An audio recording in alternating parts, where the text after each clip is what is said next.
Good morning, students. Today we will discuss the remaining topics of electromagnetic induction.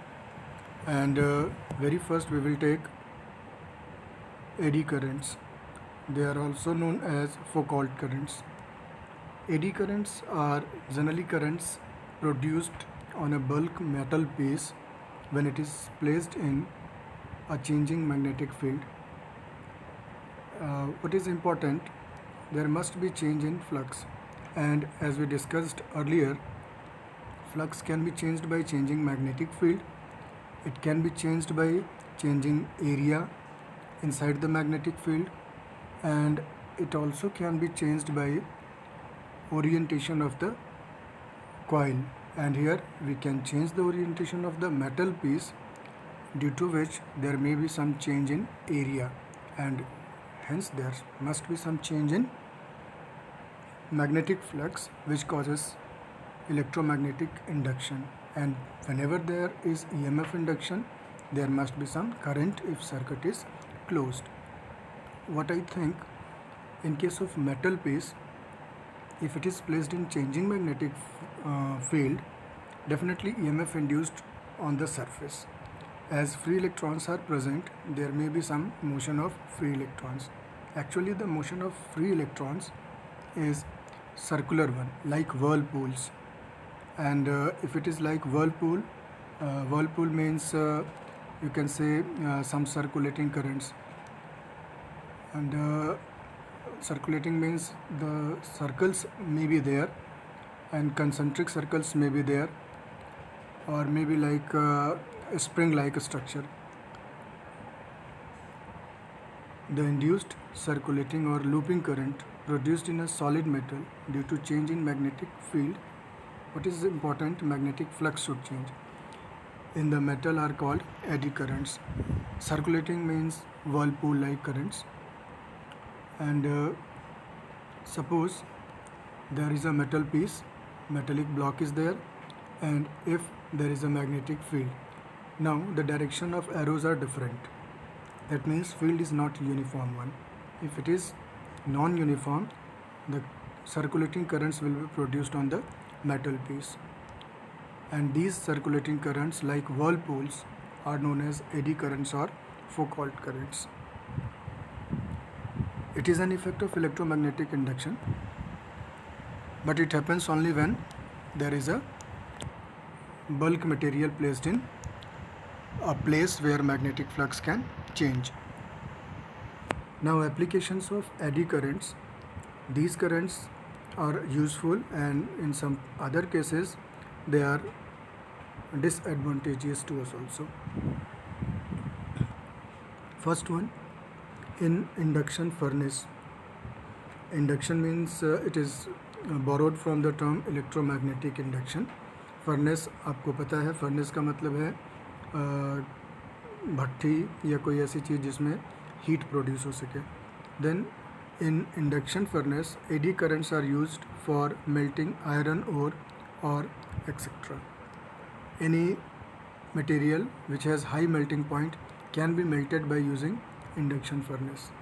Definitely, what happens in induction furnace, there is a metal piece whose melting point is very high, and it is kept inside a changing magnetic field. Whenever magnetic field changes, circulating currents will produced on the surface of that metal furnace. And if any other metal which is to be melted placed on the surface of metal, it gets heat from circulating or eddy currents, and that heat melts the ore of any metal. And it is also used in speedometers. And in speedometers, how it used, there is a aluminium drum, and that aluminium drum is used as a bulk material. A pointer is connected to that aluminium drum. Whenever we increase or decrease the speed, definitely there must be change in current, and that current change will produce some change in magnetic flux. And due to change in magnetic flux, electric current induced in the aluminium drum, and that drum exactly due to eddy currents, it deflects, hence the deflection in pointer. It is also used in deadbeat galvanometers. The same concept of drum is used in the dead meter galvanometers also.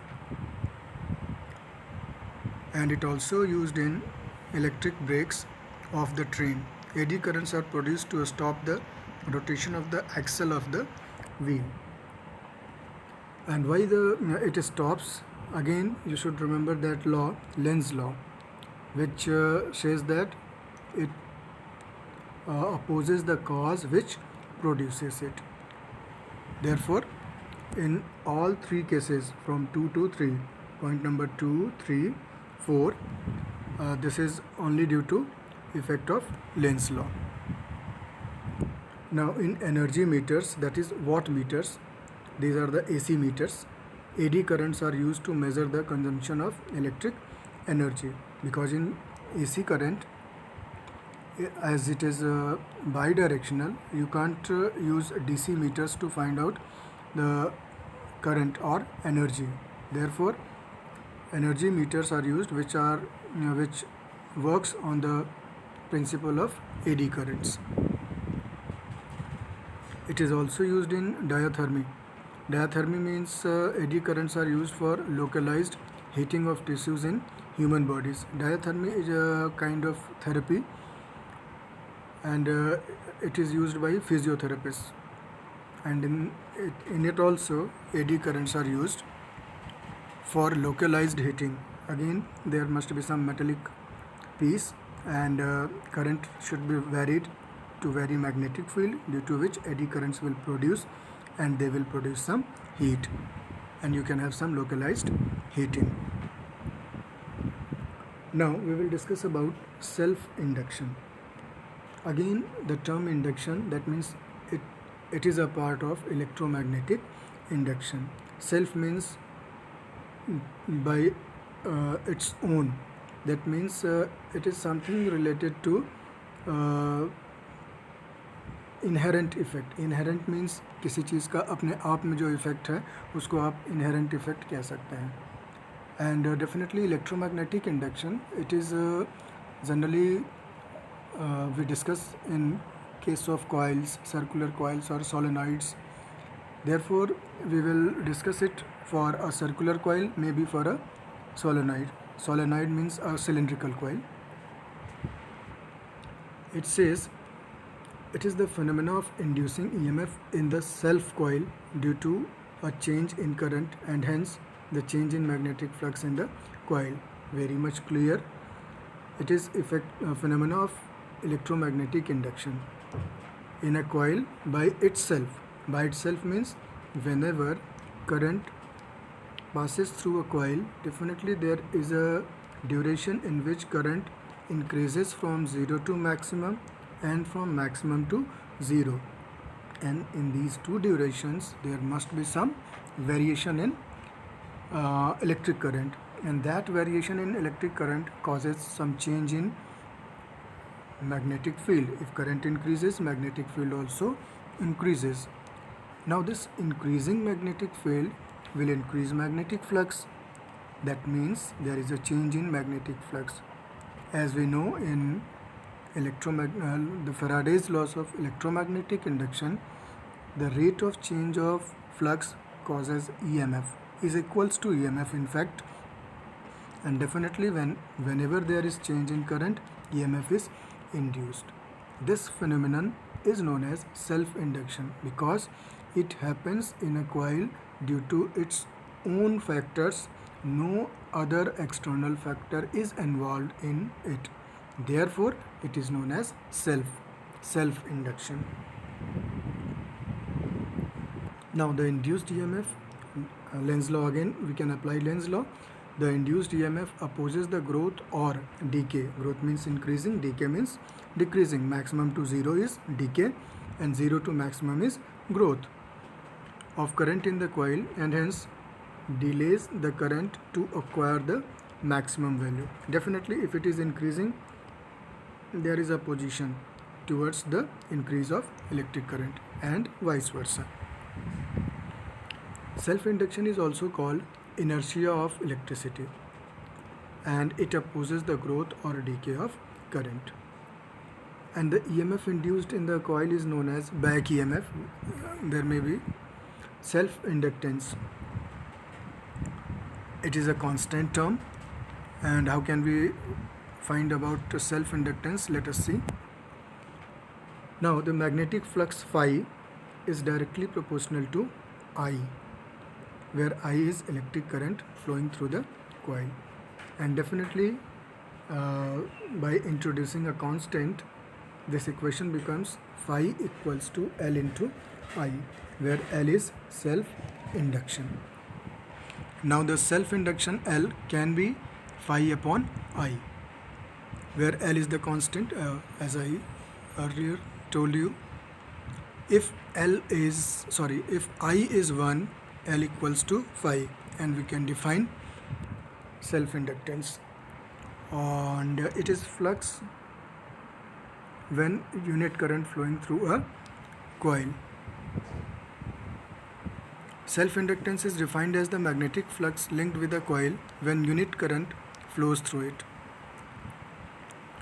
Now as we know, the EMF induced is minus of d phi by dt. By differentiating the above equation, this equation in fact, phi equals to Li, E equals to minus d phi by dt, and definitely if it is minus d phi by dt, E equal to minus L di by dt. As L is a constant, we can have variation in current only. Therefore, L will be kept outside of the differential term, and it becomes E equal to minus L di by dt.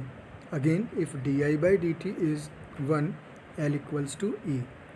That means EMF induced in a coil is equal to self-inductance if the rate of change of current is unit.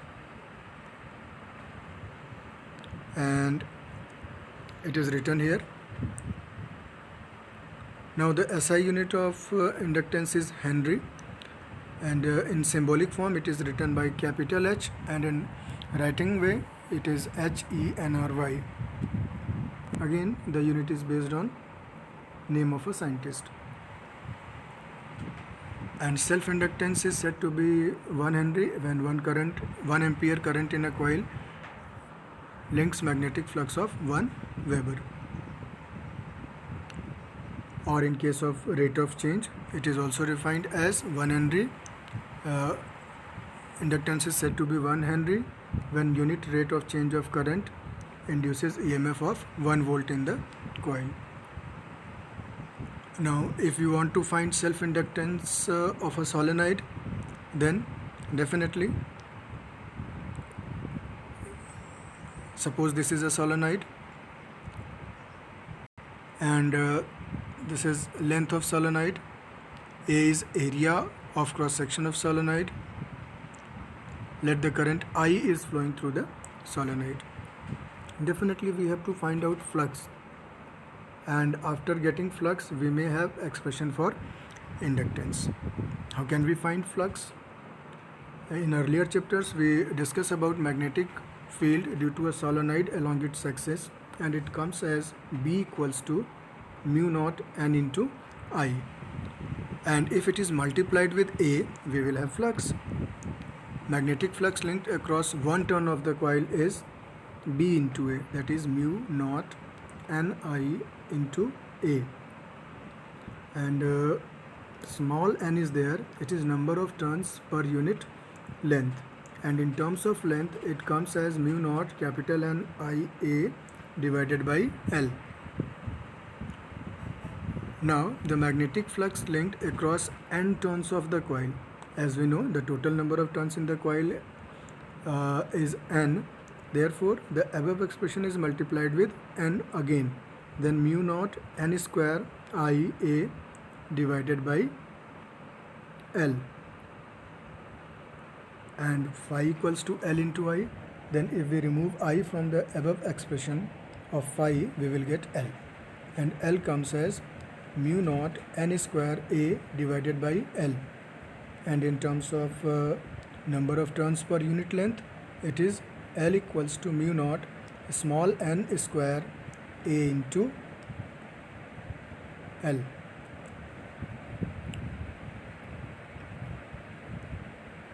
Now energy in inductor, again this is an important topic, though it is shown in this PPT in a very small place, but it is important. Very easy derivation, but important one. Small work done dW in establishing a current in the coil in time dt is, dW is what? Equals to E I into dt. Now E is what? EMF, and I is current. EMF into current. You must remember P equals to V into I, and if we multiply power with time, we will get energy. Therefore, small work done will be EI into dt, where E is EMF induced, I is electric current, dt is the small time interval.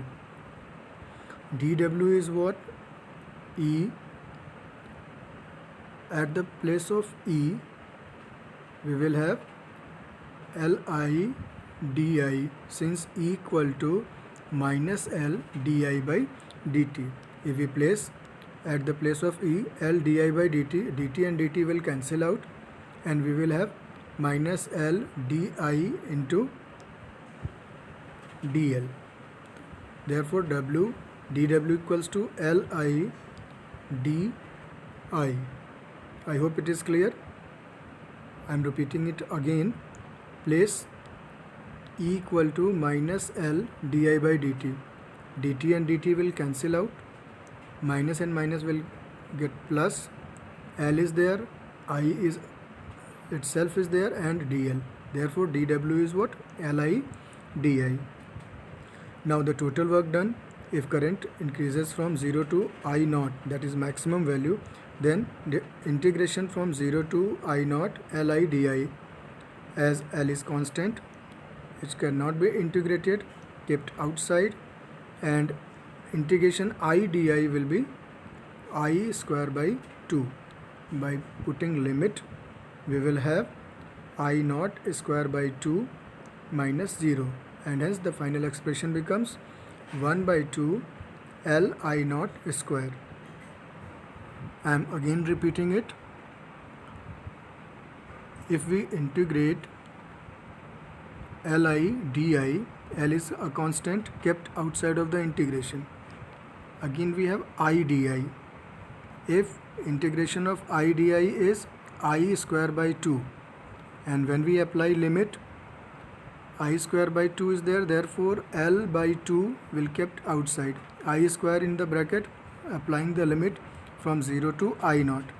Then it becomes L by 2 within bracket I naught square minus 0. And finally we get half Li naught square. This is energy stored in a inductor.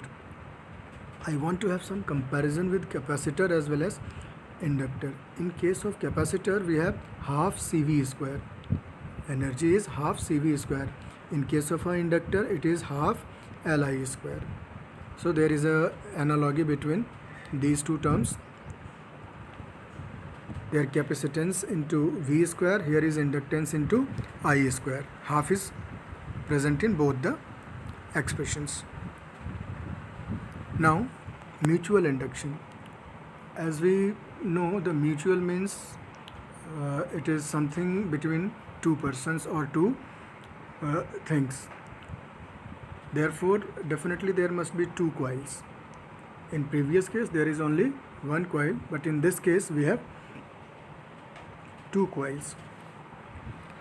And mutual induction is the phenomenon of inducing EMF, again electromagnetic induction, in the secondary coil due to change in current in the primary coil, and hence the change in magnetic flux in the secondary coil.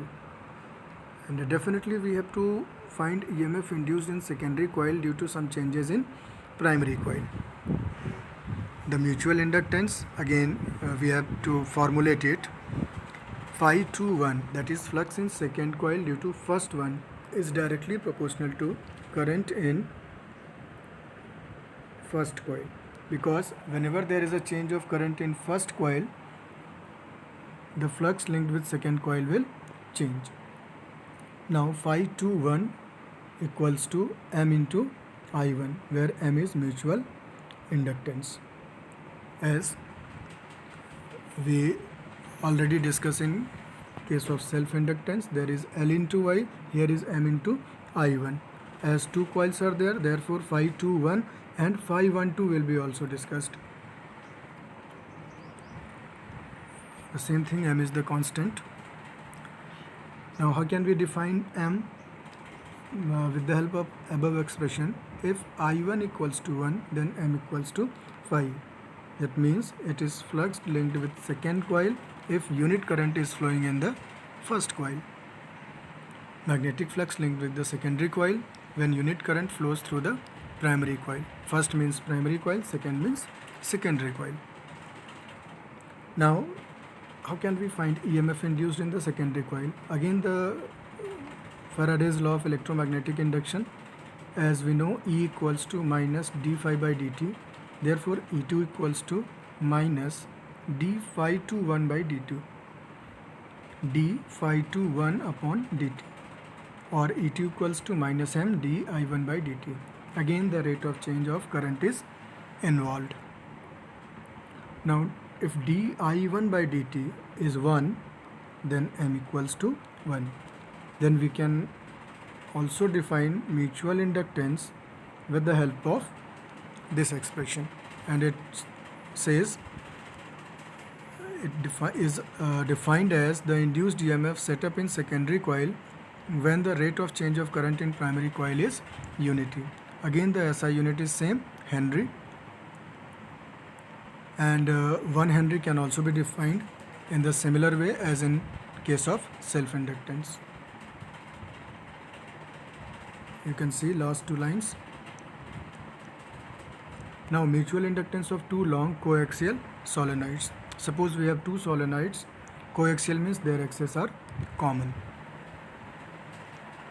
This is first coil, primary one. This is second coil, secondary one.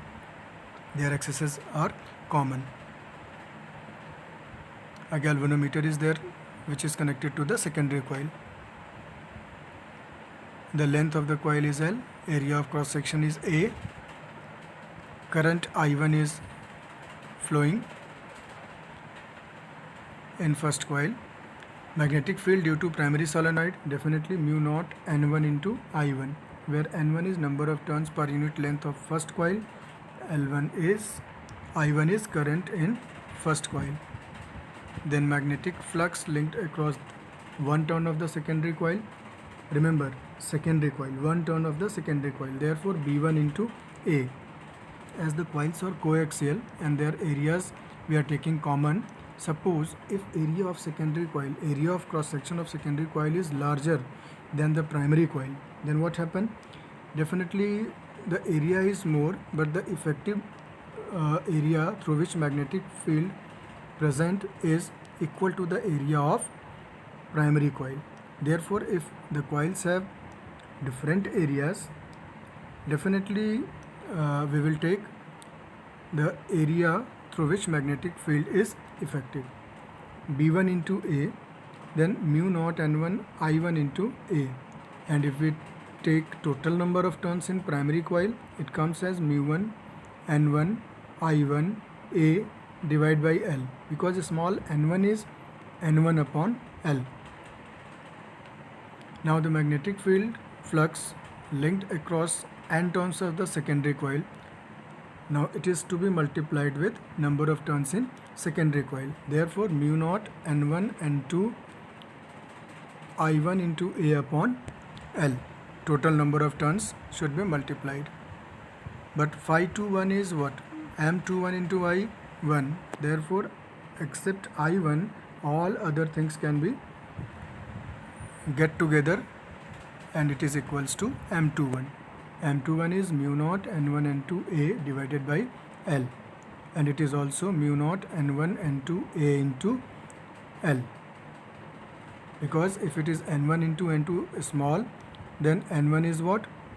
Capital N1 upon L, and N2 is capital N2 upon L, and definitely it comes as mu naught N1 N2 A into L. Don't be confused. N1 is what? Small n1 into L. N2 is small n2 into L. Then upside L square and divided by L. Therefore, it is to be multiplied with L.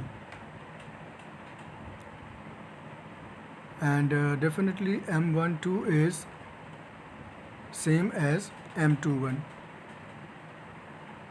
For two long coaxial solenoids of same length and cross-sectional area, the mutual inductance is same and leads to the principle of reciprocity. That means एक की वजह से दूसरा वाला, दूसरे की वजह से पहला वाला, दोनों similar होंगे. M is M12 plus equals to M21. Now some additional informations for you. If the two solenoids are wound on a magnetic core of relative permeability mu r, then at the place of mu naught it is to be mu only, and mu is what? Mu naught into mu r. Therefore it becomes M equals to mu naught mu r N1 N2 A upon L. If the solenoids S1 and S2 have number of turns N1 and N2 of different radii, that means their areas are different. Suppose R1 is less than R2, then area is only taken for a smaller radius, that is mu naught R mu naught into mu r N1 N2. See here, A at the place of A pi R1 square. The smaller area is to be taken because the effective flux will be from a smaller area only. Now the mutual inductance depends also on the relative placement of the solenoid. If they are kept nearer or farther, the mutual inductance will change. Nearer, the mutual inductance will be high. Now the coefficient of coupling K between the two coil having self-inductance L1 and L2 and mutual inductance M is K equals to M divided by under root L1 and L2. Just remember, not a part of a syllabus. Now in the series combination, effective inductance will be L1 plus L2, and in parallel combination it is 1 upon L equals to 1 upon L1 plus 1 upon L2. This is all about this today's lecture, and I hope you can understand. If you have any doubt, you can ask on WhatsApp.